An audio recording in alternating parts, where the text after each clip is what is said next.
Kaya lakad ka pa ganun po. Hindi malilim.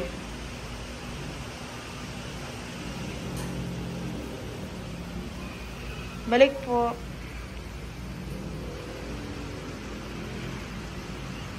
Saan siya? Pasok po kayo.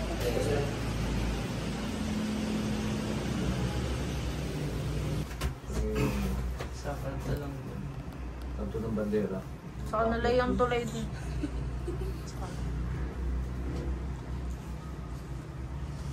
Kailan nangyari sa rin tinikwento mo nagbuhat ka na mabigat? Yung mga ato. Doon lang sumakit. Opo. Hindi. Tugo sa mga. Unahan na kita. Lumang pila yun. Ayun o. Matagal niya na itong nararamdaman. Humihina, lumalakas lang yung sakit. Tama mali. Mas kaya niya lang yung sakit noon. Nung nabuhatan niya ng mabigat, tumodo ng sakit kaya naghanap ng manghihilot. O, tama mali. Tama no? Mahigit 5 taon na yun na nandyan sa loob. Tama mali. Masakit. Pero parang lamig lang ng sakit ng... Parang malay. Ngalay. Yung ngalay, sir, na sinasabi mo, sir, gano'n nakatagal mo nararamdaman? Hindi matagal na rin po. Gano'n po katagal yung medyo matagal na yun, sir? Yung mga 4 to 4 to 5. So, hindi ito na pa-check up. Anong trabaho ni sir? Sa bahay lang po sa atin dati na. Hindi ito na pa-check up, sir. Pina-check up po sa ano. Anong sabi? Dito lang din po nung sumakit na po lalo yung... Nung ano nga daw po na persa, may buto daw po na ano, yung sa pagitan niya, bumigay na ganun. Tapos parang naipit yung... Ano daw niya, sir? Ano daw? Bumigay daw po ganun yung ano. Dumikit? Opo, yung spacing niya. Dumikit daw. Sabi Kasi niya. ano po eh, in-x-ray. Wala kayo, meron siyang x-ray. Mali. Sabi niya yun eh. Hindi, mali. Hindi dumikit. Ganun lang oh. Nakaangat. Tapos yung ugat na nandun sa ilalim, nahatak kaya siya naiipit. Yun yung eksaktong Kaya nangyayari. siguro lagi manid po ito eh. Oo. Sir, iliyad mo. Try mo. Ganito ka po sa? Ganito. Masakit yan pati na yan. Ganun. Sakit na.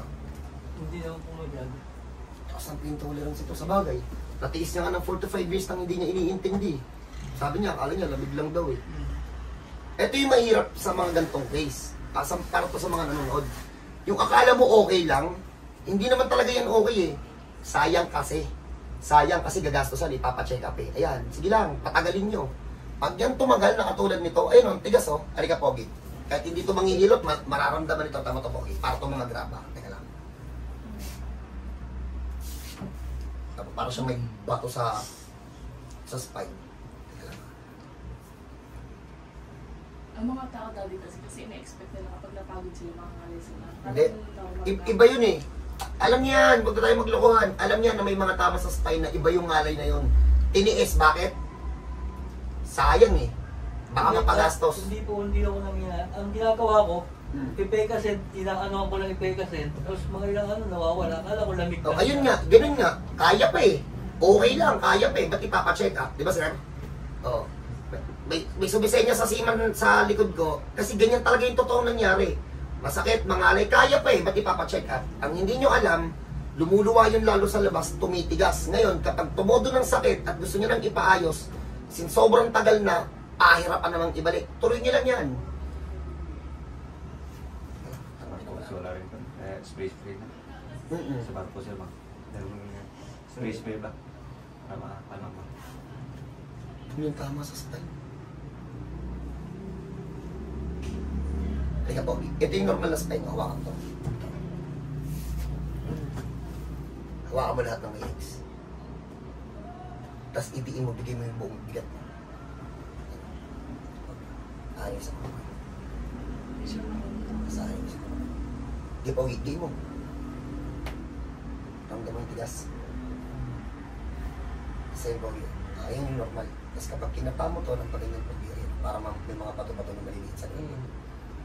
Yan. Yan yung napabayaan. Natutuyo na yan sa loob. Ano na yan? Laman na. Hindi tayo. Lamig. Yung nakaluwa po na. Ano po eh, sa totoo lang, dyan din ako nagtataka eh. Yung mga sinaunang manghihilot, nagbigay kasi sila ng term ng lamig. Eh di lahat ng may aircon sa Pilipinas, patay na. Sa lahat ng nasa US, patay na dapat.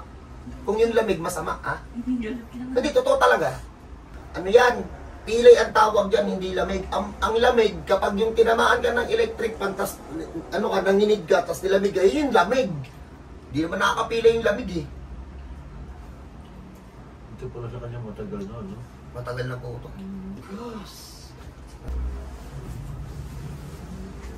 Huwag kayo maniniwala doon sa mga ano. Lamig yan. Walang ganun. Walang lamig. Sabihin ko na sa inyo, ba't nangangalay yung mga ganito?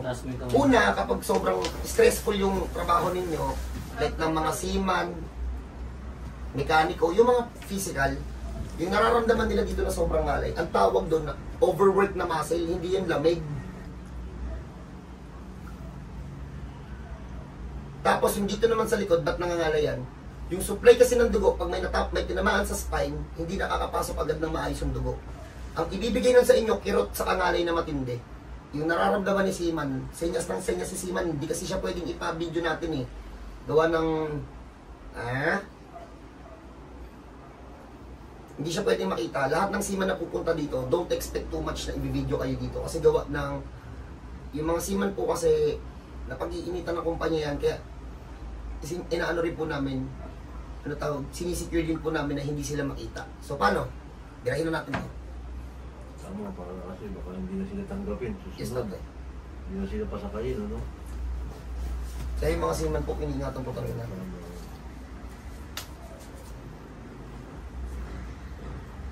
Binggarin mo.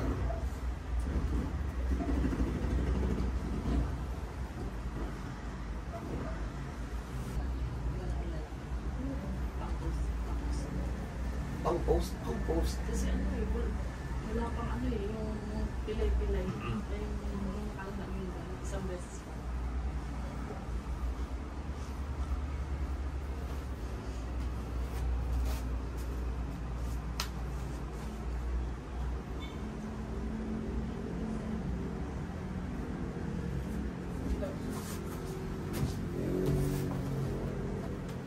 Nailusot na. Akala ko. Sutan yan.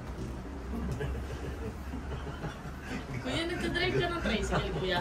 Ha? Nagdadrive ka ng tricycle. Badya. Badya.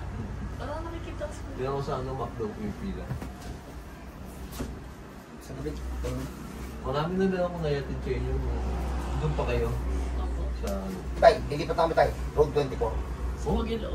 mas maluwag na doon. Mas maluwag na doon. Pwede na mag-park kahit saan. Oo.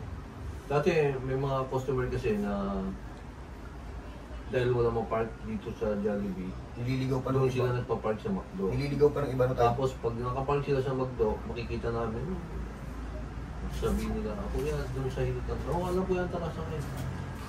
Hindi natin tingnan sa Jollibee. Tapos, ayun, kuya, pagka ano, okay na, Tumagan kita. tawag na lang kayo, susunduin ko. Yun, naglalakad na. Naglalakad na sila. Kaya pala. Tapos, naririnig ko ng kay kwentuhan, matuwa sila, gano'n. Kaya sila, nirecommend ako din dyan kay may mga kaibigan ko eh. Sa mga pupunta ko dito ng Antipolo, gusto nyo malaman kung ano talaga yung mga nangyayari dito sa Ilutan, magtanong po sa Pero mga pag galing pa sa tricycle abroad, hindi driver. ba eh. Yung mga tricycle driver po kasi, sila po talaga yung mga naghahatid dito sa lugar namin. Tapos sila po yung nagsusundo. Pagbalik, sila naman nakakita, bahala kayo dyan. Di ba tayo, no? Oo. Totoo talaga yan. Magaling na talaga sila. Ano Wala, yun, hindi na sila nakasakay sa wheelchair, hindi na sila, wala na silang tungkod. Natutuwa din ako sa ito, wala kanila. na po. Sinipagan pala. Nahirap na lalaki. Ano yun, pinsan ko yan? Yung malaki, oo. Wala yun? Dalawang piraso lang naman pilay nun eh. Mas mahirap pa nga itong pagalingin itong kasama nyo. Oo. Ito, hindi rin nila alam to. Nire-recommend ako lang sila dito. Meron ba yung schedule bukas? Saan po? Sa Antipolo. Therapy. Eh sabi ko, pero na therapy na siya nung Sabado. Sabi ko, meron tao akong kilala doon. Sabi ko nga doon. Ngayon sa'yo nga, kaya napunta kami doon, di ba? Kinabukasan yun. Eh sabi ko, tingnan natin, baka bukas eh, hindi na tayo pupunta ron. Dito Question, pa lang. question maaga. Pogi. Ilang araw na itong pilay? Bago pa lang yan eh. 2 weeks pa lang mga ito sa inyo yan. Oo. Ika-ika siya. Ikaw eh. Sa tagilid ka muna. Tagilid. Bukas may alas 3 na ano yan eh, therapy. Oo. Sisiman nga, igilid nyo doon. Ben, igilid mo, Ben. Igilid mo sisiman. Sa likod. Sir, tayo kasi.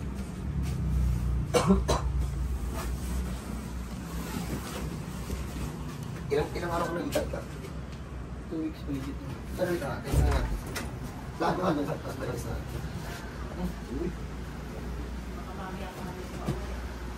Sir, balik. Okay na. Session. Matagal na itong pilay niya.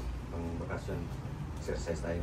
Okay, so first of all, sa pamilya po nito, congrats. Kasi baka nag-aalala na kayo na nakailang session ito sa mga pinuntahan niya tapos hindi naman makalakad ng normal. So, first session po ng grupo namin. Asan ang sawa ni Sir? Anong tatay mo ba siya? Kapatid po. Ay, ang layo ng pagitan niyo. Pero Sir, may pamilya ka na, Sir? Oo, iwalay na. Congrats sa dating asawa. Kaso, hiwalay na kayo, hindi mo na siya makikita naglalakad. Nakita ka ba nung Sir mong pipilay-pilay? Hindi. Hindi yan. Hindi. Matagal na kami iwan. Mga 10 years. Mahal mo pa, kuya. Pero Sir, may jowa ka na, Sir, na bago. Yung bago ba? Wala. Wala. Ano ba pangalan mo, Sir? Randy. Randy Chua. Chua. Hanapin niyo sa Facebook. Single po yan. Ha? So, Single sa dad. Single. Ang ganda sana ng pasok natin. Congrats sa asawa, hiwalay pa eh.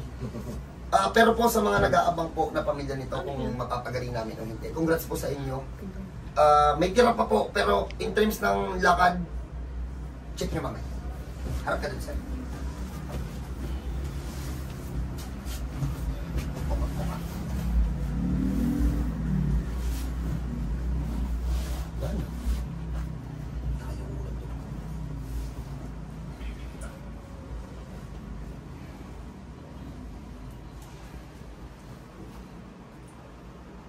Uy, na-interview ba natin ito? Ginila lang ata natin ito ah. Na-interview mo siya. Ay, katagal nga pala. Kabila, kuya. Ganoon.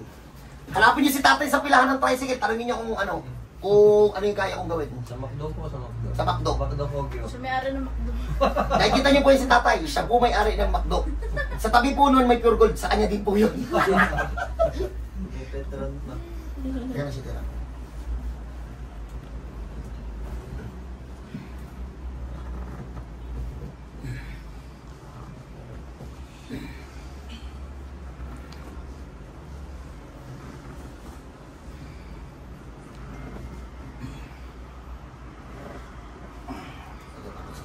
Dapa po kayo. Part na to. Natutuyo na to. Delikado yun. Kapag natuloy yung spine mo, hindi na kaya sa hilot. Operahan na talaga. Ano kung mag-aasawa ulit niyan? Oo nga, paano magkakasawa niyan pag di mo ingatan yung likod mo? Ikaw, Randy Chua, ha? Tulitin natin. Tiga sa ka, bossing? Langhaya? Pagpahingayin na muna natin, ha? Tapos maya-maya tingnan natin kung makakalakad na siya. Wala naman eh. Kunting-kunti na lang. Pag pinatayo yan, tanggalin ka. Cut? Cut na muna. Okay, pupunta sa amin ng halatang masakit yung lakad niya eh. So, first session, ilang gano'n siya katagal, pilay-pilay? 2 weeks pa higit. 2 weeks pa lang. 2 weeks, pero may mga pilay na luma. Ano daw yung sakit mo? Sabi sa hospital. Yung spacing buto Ano daw tawag? wala po sinabi. Basta bumigay daw po yung spacing niya, tapos may naipit na litid. Lagyan na lang natin, naipit na litin sa likod. No? Ganun lang. Sir, tayo lakad.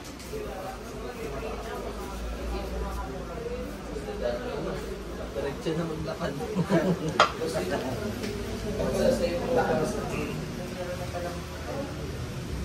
Galing mo. Ayos po. Yay! Ayos po. Ayos po. May kuryente pa. Dito na lang sa tumulong. Okay, so hindi ko alam kung ano tawag sa sakit na basta yung pilay sa likod. Una ko kayo.